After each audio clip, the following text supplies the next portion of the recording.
Tri-Waco, the Greater Waco Chamber of Commerce's annual Olympic and Sprint Distance Triathlon will begin at 6:30 a.m. on Sunday, July 9th at Indian Spring Park. Over 900 participants are expected for this event. The race starts with a point-to-point open water swim in the Brazos River, followed by a flat and fast bike ride on the spectator-friendly roads near the river, and finishes with a run along the Brazos River through Cameron Park, finishing on the famous Suspension Bridge. Tri-Waco will again include relay options, as well as the aquabike races. Online registration is open through Friday, July 7th, 2023 at triwaco.org. The Tri-Waco Triathlon is presented by Bicycle World. Again, online registration is open through Friday, July 7th, 2023 at triwaco.org.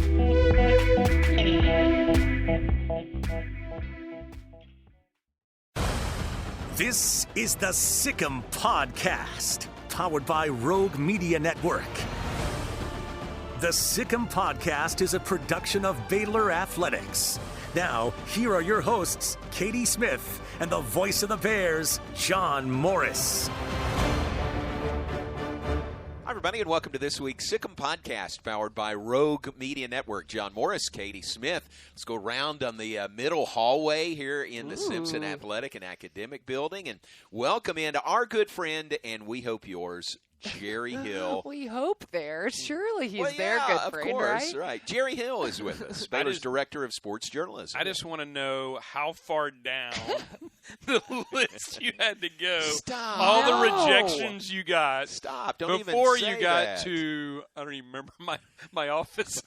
I mean, we've been building up as we end this spring semester of That's like, true. when is the moment for Finishing Jerry on Hill, a and high it's note. today. Yeah. We're taking a swing at Mac Rhodes for next week to wrap up the semester, All right. but you are the penultimate guest. I think I would be a tough one to follow. So Mac may He turn might that tell down. us no. Mac may turn that down. We were not very He'll- strategic in he'll this listen- request. He'll Don't listen tell to Mac. this and be like, I can't. Kind of like Joey Scribano trying to follow Scott Drew. is that's a true. tough act to follow. You might be right there. Yeah. We'll see. Yeah. So can't make any promises Okay. about Yeah. next week, but pleased to have Jerry Hill with us. Thank you. And fun time of the year. We can look back. We can, look at some of the highlights. Right. And plenty of highlights in Baylor athletics this year. Yeah, it really was, John. I mean, there were some disappointments as well, but I look back on this year and think about, just like you said, some of the highlights and some of the things. It was a fun year, I mean, I think it was one of those years where, like I said, you had some misses, but you also had a lot of hits. And, going through the staff meeting this morning, you get some of those highlights. You see some of the things that fit our whole, policy, message mission that we have here. So that was kind of cool to see too, some of the things that maybe the public doesn't see that we can get kind of an inside look at it. Yeah, that's a great point, Jerry, referencing that all-staff meeting this morning where all 19 sport program coaches gave a little spiel about different moments to celebrate over this past year, and just really cool to hear, kind of like you said, a lot of them are on-court, on-field successes, but a lot of them are not. And so the tie to the mission and the tie to preparing champions for life. Talk a little bit about, in your role, how you're able to kind of see both sides of those things, kind of in the way you tell Baylor's story. Yeah, and I think that's been a cool thing for me to, and particularly with like the getting to know features and stuff, seeing, another side of athletics and getting people's stories. And that's always kind of a cool thing. I tell people basically every time I do the interview, this is the most fun part of my job. I enjoy this more than even going to the events and, all that stuff. I enjoy telling people's stories. So that kind of gives me some of that inside look and just, we're way more than that's just one of the pillars. Yeah. Athletic success is just one of those four pillars, and it's good to highlight some of those other things that we're really good at. I know that, Mac shies away from being proud of those, but I'm very proud of Baylor Athletics and its mission and the way it takes care of athletes, on and off the court. Yeah, that's awesome. Yeah, very good. And explain to our listeners, explain your role in athletics. You're an in-house in-house writer. I mean, how would you explain it? I wish you were going to explain that. let them know what I do. I'm an in-house writer. That's probably the best description. Yeah. we talked about it. I've spent 25 years at the Waco Tribune-Herald in the sports department there, and Mr. Dave Campbell was retiring for the second time, really, because he had spent 40 years at the Trib and was retiring, I believe, after 15 years at Baylor. So they were looking for somebody to fill that role. I really wanted to fill those shoes. Right. But different role, really. I mean, he was doing a newsletter that was mailed out, and I was more they wanted kind of more instant news, so I do, started with the emails, and then most of it now goes just online, but we also do a magazine. But, I try to cover as much as I can, all 19 sports. Can't be there, obviously all the time, but try to hit as much as I can and tell some of their stories. And, John, I think one of the fun things, and this kind of touches on what you were talking about too, Katie, is the Champions Tribune that we started, 4 or 5 years ago. Getting to share their stories. At first I was really having to kind of write some of them, or basically write them, just do them from interviews. And I like now that it's in their voice. Yeah. They're telling the story. They, it puts a little bit more on them, obviously, but, I like that part of it. And just that's been so well received. So I've really enjoyed being a part of that, telling their stories, or and in some cases, kind of cleaning them up a little bit. But, that's been probably one of the best things that we've done over the last 5 years, I would say. Yeah, I think you get such a good idea of who our Baylor student athletes are when you read those. Yeah. Do you feel like for the student athletes to go through the process of writing that about their experience, do they seem to kind of really have positive feelings about it? Yeah, and I think some of them really enjoy doing that. Some of them it's a chore. I think back to Dennis Lindsay, when he did his Dennis, right? Jake. Dennis is the dad, right? Yeah. I remember actually covering Dennis. Right. So. Wow. When Jake wrote his story, and that was kind of, I think that was maybe the moment where we decided, we need the athletes to write these, because he was actually one of the first ones to completely write it, and it was about his, basically career ending. But just his whole journey, and that was really cool. But yeah, I think Katie, most if not all of them really enjoy kind of thanking Baylor for the experience. Mac talked about it this morning, that he wants athletes to leave with an elite experience, and I think that comes across in all of those Champions Tribunes, that they really and some of them don't really know what they're getting until they get here, and then they go through it, and as they grow and mature, I think they appreciate it even more. So I think and that's why for the most part we've done upperclassmen and in most cases even seniors, is because by then they kind of know and they understand and they really appreciate it more by then. Yeah. Don't you wish we could go back a few years and have a young volleyball-playing Katie Smith do a Champions Tribune? That would have needed. Great. You talk about having to clean some up. You would be editing my stories. That'd be so good. That would be amazing. That's sweet of y'all to say. Yeah, that would be very fun. good. And we were talking about, I did cover Dennis Lindsay back in the day, but obviously Katie was here not too long after I came to Baylor. Right. Yeah. That's how long she's been here. I've been around, Yeah. We well, I talk was going to about say my age, but my introduction, or when I think of my time with Jerry Hill as a student athlete, Right. all positive, but I just always remember being behind a mic and Jerry saying, "Katie, how old are you now?" in my 5th year. And it was so fair. I was like, I have been here for a minute. That's funny. But man, our student athletes love Jerry. And how could they not? Tell us a little bit about your celebration dances and how they've kind of become a little bit of a viral thing at this point. It's Has amazing. it gone to your head? I mean, no, it's definitely not gone to my head, because, and if it ever did, I would go back and watch them and realize, oh my gosh, be humbled. This is really bad. They're amazing. How did that start? Well, so I think it was 2016. Oh wow, this goes back away. I wasn't ready for that. And I don't even know how it came about, but we were at Rice was when we did it, and Football?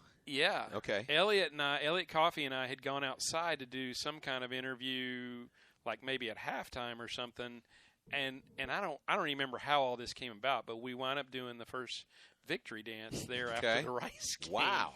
I didn't remember that. And, and then there weren't a whole lot of victory dances that year because that was kind of a tough year. But, yeah, some coaches, they will actually ask for it. I see it requested online incredible. a lot. Like, Coach Fee, Scott in particular. Scott always, hey, you're going to get a victory dance. I have a full-time job outside of this. Right. And I think, Scott has said his wife loves it, and my wife does not. They do not have that in common. My wife is like, oh, dear God, please don't encourage it, because we were at an event here a while back, Boots on the Brazos, and somebody came up, and it was when I was sitting at a booth with Julie, and somebody came up and mentioned the victory dances. Oh my goodness. And you could just see Julie just, She's like, please don't bring but those have been fun, and I just kind of have fun with it. I mean, everybody knows I can't dance, but I just have fun with it, and I guess I'm bold enough that I don't really care. I love it. Yeah, I think very they're so fun. More power to It's you. been fun, And then I think J-Mo and I might have talked about. I think my favorite one though really was this last one where we did the A&T. Yeah. That was where awesome. we included a Baylor student, Gio Gennaro, and Bryce Cherry from the Waco trip. So we basically included everybody, particularly print-wise or whatever, everybody that covers the team, and we were all involved. And so but it also shows like how those people feel about Fee in that program too. Like that's a great point. They really appreciate them. So that was kind of cool to have that as a victory dance. I love it. It's great. I heard the voice of the Bears was kind of wondering why he hadn't been asked to guest star. He has been asked. Oh. He declines. No, that's Jerry's thing. It's Yeah, just, you're right. You don't want to step on his toes. He doesn't want to take I that. get- Literally. I get that. He does not want to take that Literally, from me. he said, that's amazing. No, that's your deal. If people say, "What are y'all talking about?" Just go look on social media. Yeah, for sure. Victory dances. Yeah, View from Hill. Yeah. View from Hill. At Yes. View from Hill, they'll be there. Yeah. Victory dances, we had some this year. Yeah. Not as many as we'd like, No. but as we look back at the year in Baylor athletics, Right. there were some real high moments during the year. Absolutely. I go back to the fall, and since we were talking about volleyball earlier, volleyball doing what they did, and Ryan McGuire mentioned it this morning. Beat number 3 Wisconsin right off the bat. I mean, that was a huge win for really a very young team. I mean, they did have a couple of seniors, but for the most part, that was a freshman and sophomore team. And then they went on to make the Sweet 16, finished second in the Big 12. So, great year really for volleyball in what you would think might have been a little bit of a rebuilding year, but they really, really did well. Yeah, for sure. And football, finished 6-7, went to a bowl game, but was 6-3 at one point. Right. Nearly had TCU beat. I mean, TCU had to pull off a last-second field goal to win here in Waco. But you look at the final record, and you're not real excited about it. Right. But there were some highlight moments there also. Well, and I think back to the back-to-back road wins, John, over Texas Tech and Oklahoma. Yeah. That was, and I Huge. think that might have been when they got to 6-3 because they were really riding a high, and just things didn't finish the way you'd like. But again, for the most part, a lot of youth on that team, and so they, I think Coach Aranda has a better feel for everything now. He's gone through kind of the high and the low. Finishing 2-7 that first year, and then this, kind of being, but at least got back to the bowl. That was the whole thing going into or particularly at some point during that year, you're like, man, if they could just get back to a bowl, that would be huge. So they did that, and again, the bowl game didn't go the way you'd want. But then I think too, at like some of the young talent that you saw really emerge, like Richard Reese, at running back, Monterey Baldwin, and that group at receiver. So I think the future is bright, and then they've already gone through spring football, so we kind of have a better feel of what we're going to see in 23. What are your dealings with Coach Aranda like? Yeah, I was going to ask that too. He's interesting, and again, we saw some of that this morning in the all-staff meeting. But and even to go back to his story this morning, he has such a unique perspective on things, and I think that's what I really appreciate about him. And he's probably one of the more honest coaches that I've ever dealt with. I mean, he kind of tells you how it is, that kind of thing. And I just think and I'm putting myself back in being a journalist's perspective, I really appreciate that part that he's honest about it, and he doesn't try to sugarcoat it or, just give you fluff. He really, he kind of handles it in the way that you would expect Dave Aranda to, I think. Very honest. Yeah, Yeah. very For sure. honest. Very genuine. Yep. And so you kind of seeing that from an internal Baylor athletics perspective. Do you also see kind of the external media responding positively to that transparency? Yeah, I think so, definitely. I mean, he is not a soundbite person. I think TVs True. probably struggle with that Yeah, a little bit. That makes sense. Because he's so, he takes time. He really, So he thoughtful. he thinks about everything, I think, really before he says it. Sometimes I think when he says, I appreciate that question, he's actually trying to He really think about what really he's gonna appreciates it, Really maybe. appreciate that question. Let me think about what I'm going to say. But I think sometimes it's a little bridge to give him some more time to think. And no, from the people that I know, everybody has really appreciated him. And again, that honesty part, because that's really what you want. You want to know the truth, and he's very good at that. It's awesome. Jerry Hill, our guest on the Sic'Em podcast, powered by Rogue Media Network. I've had the privilege of calling games, telling stories about Baylor athletics for a long time. Storytelling is an art. Jerry does it very well, and there's a network in town doing just that. Rogue Media Network has produced over 80 original podcasts and shows ranging from comedy, true crime, business, and sports. If there's a story to tell, Rogue Media Network is telling it. You can find this podcast and all the other great Rogue Media Network shows on Spotify, on Apple, on YouTube, or anywhere you listen to podcasts.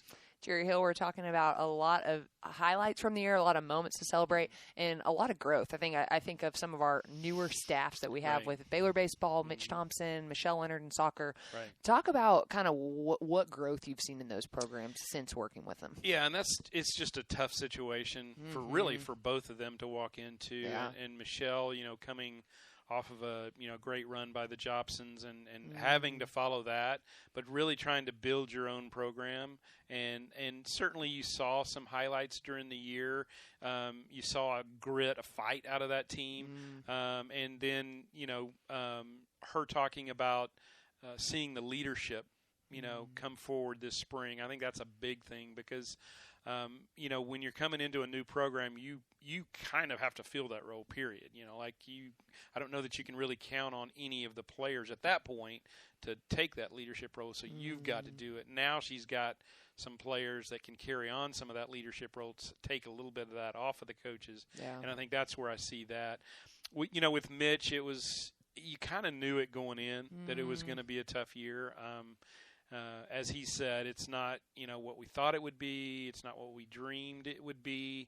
But there were signs, during this year, and you had a good core of hitters kind of develop, and I think that's one of the things I saw. And then even what I loved, going into that last week, you're out of the Big 12 tournament. You can't make so this is it. And they win their last 4 games. They won that last series, and that told me the guys hadn't thrown it in, because at that point, you're not really playing for much other than pride. Right. And they, went out and won that series, dominated that series with Cal State Bakersfield. And so, that's what I like to see. And I know he's going to get better. Should I use that line that Hoot said? Oh. If you're shaving and recruiting. No, recruiting is like shaving. If you're not doing it. If you don't do it every day, people notice. Oh, I like Pretty that. good, huh? I might have been grabbing a donut at this point. No. It wasn't. I'm like, I missed This was that. in our luncheon meeting. That makes more sense. I also still might have been grabbing a donut. That fact remains true. If you're not recruiting and if you're not shaving, people do notice. I like that. Yeah. That's Is that good? good. That's People really good. can tell. Good to work that in, Jerry. And I do nice. think that, that's obviously where Mitch is. He's out there recruiting. He's trying to. Right. And I think that's something people probably need to remember, too, is when he was hired last year. It was late June, mid-July. Yeah. And, basically recruiting is done. Now, he brought in what he could. Now he's had a full year, a full cycle. Right. And in some cases, I know, coaches are working on players 2, 3, 4 years down the road. But at least he's had that full recruiting cycle. So I expect a much better team to be here in the fall, and I think he'll continue to build on that as he brings in, his guys and guys that they recruit. Yeah, absolutely. And he's got a great staff, too. Oh, he absolutely. really put a great staff together. Yeah. Jerry, one thing I appreciate about you is how you are very generous with your coverage across the board, every sport. Right. I mean, there's a lot of coverage you can find on football and basketball and even baseball, but you give equal coverage almost to men's tennis and men's and women's golf, and talked about acrobatics and tumbling. Right. I mean, that's really good for those student athletes, for those sports, the time you spend covering them. And in some of those cases, like I go to some media for some of those, and I might be the only one, or there might be a couple of. So I think it does give me chances, though, to spread some love and give them some of it, because they all deserve it. Like, right. When you think about what these athletes and what these coaches go through, they all deserve it. And I think too, John, some of it is my interests. I love sports, obviously, but I have grown to love some of those other sports that maybe I didn't. Like I had no background in soccer at all, like none, because we didn't have it at North Texas. I didn't remember it much growing up. My boys didn't play it growing up. Now Stevens is playing now. Oh, really? Good. Young Amos is playing soccer and playing t-ball. So stuff like that. And I've always enjoyed tennis and golf. Those are two of my favorite sports. So, I've grown to, and A&T was one obviously that had no knowledge of. Very few people did. Right. We have to go by JMO's explanation of all the events and stuff just to get any grasp of acrobatics and tumbling. We have to go by John Morris's knowledge. But that is, and John, those are fun. Yeah, those very are fun meets. Very. And so I've really, and Coach Fee. Just her personality and stuff. How can you not, just love her? So, I've enjoyed that part of it, being able to, and, getting to travel with softball for the regional. That was fun. I mean, that's where and that's a look that I get that basically, particularly outside media never get. Right. I get to see the interaction with the players and all of that. So that stuff is cool. And they were a really fun team to follow. And I should mention track and field also. You're very much into track and field and have been for a long time. And I tell people, because I covered high schools at the Trib for a long time, and I think one of my favorite, if not my favorite event, was the state track meet every year. I loved it. Some people, it's just a grind, and it's hard to cover so many things, but I love it because there's so many stories. Right. And covering as many schools as we did at the Trib, you could tell 100 stories in a weekend like that. But no, I've always enjoyed track and field. Of course, I was a cross-country letterman at Arlington High School. There you go. Here it goes. We were waiting for that. Only because my coach ran me in 2 varsity meets. Wow. That was like one of the requirements. So he ran me in 2 varsity meets letter. my senior year so that I could letter. Wow. He just wanted – did you get a Letterman jacket? I did get a Letterman's jacket. And that's what you wanted. And do you still wear it ever? So one of my stepsons actually it was basically when he was in high school, he would wear it to do events or whatever. That's amazing. I don't think I could still wear my letter jacket. 2 varsity meets. That's awesome. And how did you do in them?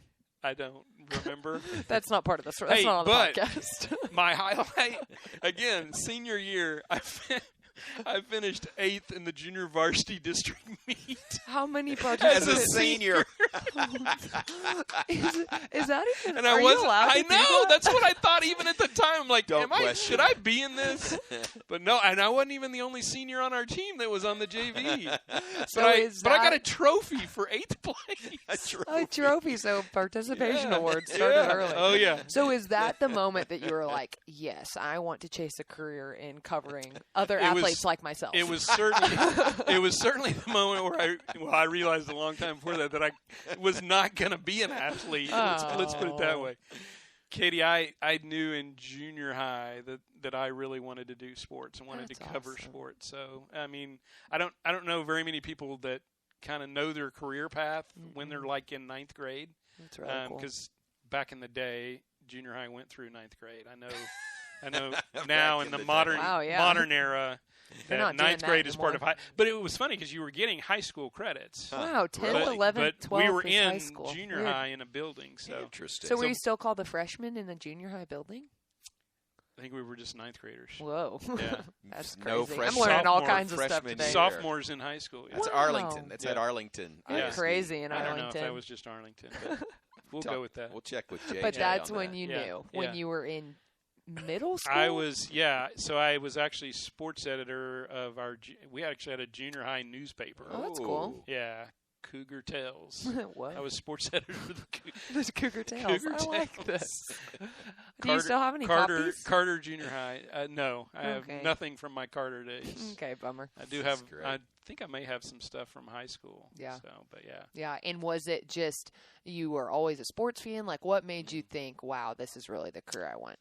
Yeah, I think even early on, and I may have touched on this with John before, but I would write little, not a book, but like a chapter or something on some of my favorite athletes. Oh, cool.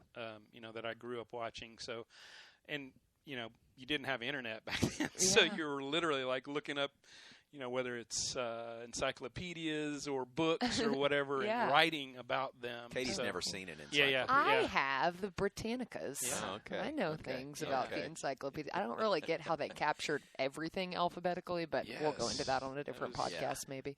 Yeah, like you probably never had an encyclopedia salesman come to the house. No, I can't say I did. I don't think they come to the house anymore. I don't think so. Yeah. I don't think so. Carrying encyclopedias? But that is literally like when I got that interest. Have always enjoyed watching sports, but yeah, I don't know why I came to that conclusion in ninth grade, but I knew this is what I wanted to do and didn't change. We're certainly glad you did come to that conclusion. How'd you end up at North Texas, then North Texas State? It was, I think, with them and maybe UT, they were the best considered the best journalism schools in Texas, and UT was just too big for me.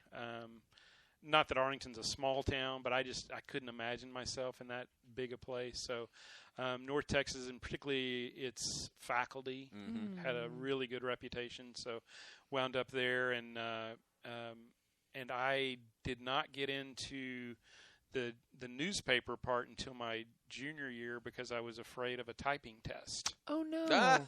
Really? We actually had a typing test that would qualify you for sophomore journalism, and I think it was only like 30 words a minute. But I was really scared. I had not taken any typing, so I took a typing class my sophomore year. But anyway, my freshman. Could you look? Could you look down to get the 30 words per minute? But they had you had to get it, when I went. and you had to get it in number of words and with limited mistakes or whatever. So anyway.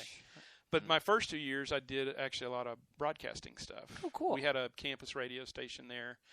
So I did, and mainly sports. I did a lot of sports stuff for them. So that was my background there, and got to do games with some guy named Craig Way. Craig Way, that's right. Yeah. So he was pretty good. His story, Craig. I'm sure Craig tells the same story. Yeah. Oh yeah. He did games with Jerry Hill. Yeah. I bet so. I think I've heard him say that. But that was fun. just to kind of get that taste of it and get that experience. But it did not.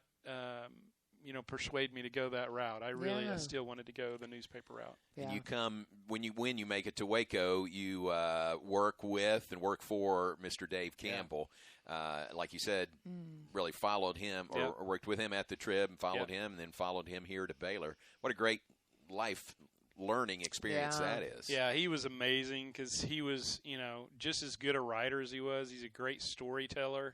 And when you go on road trips and stuff with him, I mean, he just has this vast knowledge, and he would remember stuff from the 40s and the 50s. And it wasn't just like a game. I mean, he would remember specific things about that game or that day that you're just like, how do you remember that stuff? And I still don't know how he would remember all those things, but those were probably the best times for me at the Trib was when I got to make those road trips with Dave, and we just had a good time. And like I said, he's amazing storyteller, and enjoyed just learning under him. He was there for 10 years while I was still working at the Trib, and then when he left, Kim Gorham became the sports editor, and I was his assistant sports editor. Wow, Nice. what a cool mentor to learn from. Yeah, Oh, very much absolutely. so. So a lot has probably changed in the college athletics landscape, gosh, even in the past few years, but Yeah. throughout your career. Yeah. What's maybe, if you could kind of pinpoint one change that you've seen that kind of excites you in college athletics? Excites me? Yeah. Yeah, because I'm thinking more recent, like, I know. and I don't. I, You can and take it the other way, and too. I actually don't get Terrifies that. you. I think Yeah. it's changed it maybe too much is the NIL stuff yeah. and transfer portal. I don't.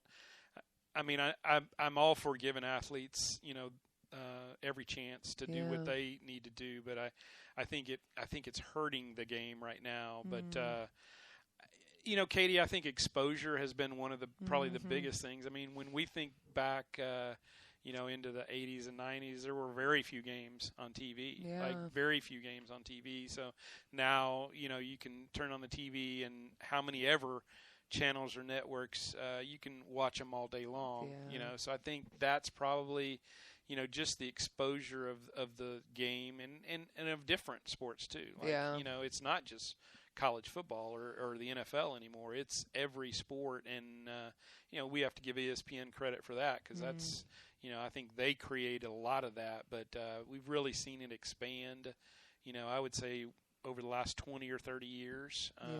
So, yeah, that's probably the biggest thing. Yeah, that's a great point. And you mentioned earlier how you've kind of become a fan of some of those sports that weren't broadcasted as much early on. But I think it's so cool to hear that, whether it's Baylor fans attending Baylor athletic events of sports like that or tuning in on TV, just things where they'd never seen it before. And now they're like, wow, what those student athletes do. Truly, how incredible. I just had never seen it before. So I love kind of that those stories are able to be told. Well, and volleyball is one of those, too, Yeah, I would for say, sure. too, because, again, I just wasn't, I didn't see it much growing up. I think we had it in high school. Yeah. Here's one thing. We were still playing 3-on-3 girls basketball when I was in high school. Whoa. Wow. You know how that works? You just take it back behind the 3-point line and No. So it's you had, what was it, 3 forwards and 3 guards. I guess. And you couldn't cross the half court.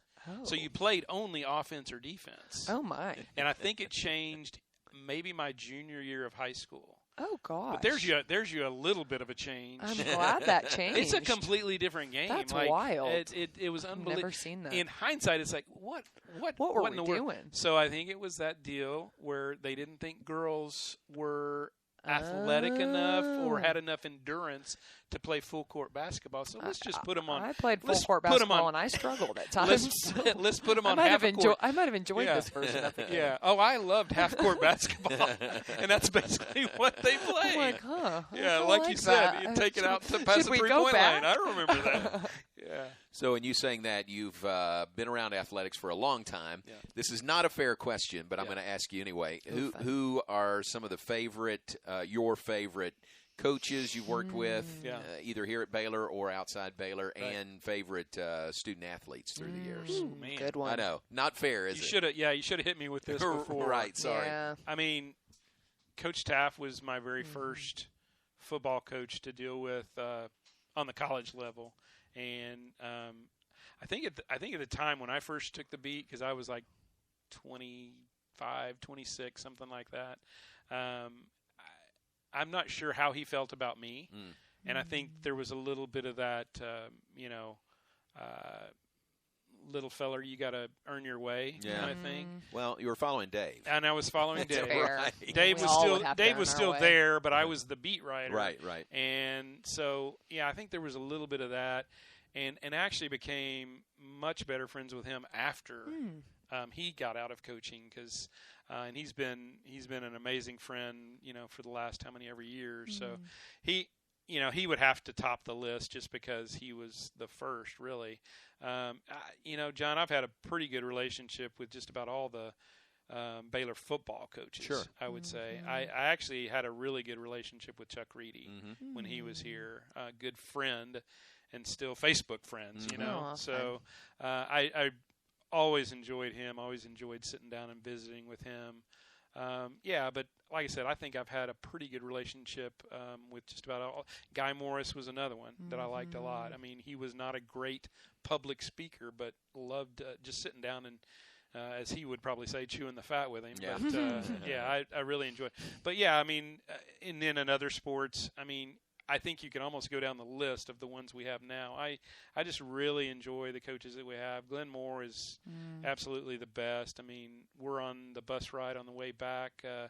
We came back from Utah, and we're riding the bus back from Dallas on Sunday, and he sends us all a group text thanking us for what we do and supporting, you know, these athletes and stuff. And that's just Glenn. But, you know, Scott Drew's the same way. Yeah. Have enjoyed getting to know Nikki Collin. I mean, there's so many really good, just genuine coaches at this place. And I guess it's what you expect from Baylor. I mean, you know, Ryan McGuire is salt of the earth. You know, I love all of these coaches that we get to deal with. Yeah. You know? Yeah, True. that's a great point. Any favorite athletes? Yeah. I mean, Should like, I put Katie on the top there's of the Well, list? one sure, in the that's a rim. given, It's a sure. low-hanging fruit. It feels like. Chris Istre still gives me a hard time. You know where I'm going on No, this? I don't. I'm excited. So we Maybe. did, what year was that? Maybe a couple of years ago, we did the 25 for 25. Oh, yeah. And Katie Smith just barely missed. I know. I like to say 25 I'm 26. She's 26th. You're number one in our hearts, though. Ooh, I'll That's take right. that Yeah, any day. that's Sign right. me up for that. John, one of the early ones that I just really enjoyed and still know him to this day, but Trooper Taylor. Yeah. He was just a fun one. You know, Right. he was a fun guy, and you always wanted him to do well because he was so good in the media. Like he was, and he was fun with it. You know, I think he's one of those guys that understood it's a game. But, you know, took it seriously enough. But he was one I really enjoyed. And then Robert, obviously, I mean, he was, you know, the amount of media and stuff that he had to do, and yet he just did it all and you know, kind of took it and was great with the media. So, you know, those would probably be two of my favorites. Katie Smith right there. Sure, you know. right. Trooper Taylor, Robert Griffin III, and Katie Heisman, Smith. and Katie Smith. Katie I'll Smith. take that any day. Second team All-American. Second team. Look out. That's good. That's not a fair question because No. then you think Yeah. back all those years and how and many I'm- different ones Yep. you've worked with and around. You Yeah. know, it's not a fair question. Yeah. Well, it's great to have you on with us, and you're a fun guy, number one, and that shows itself in your dancing and everything else. Yeah. But you're a great asset for Baylor Athletics.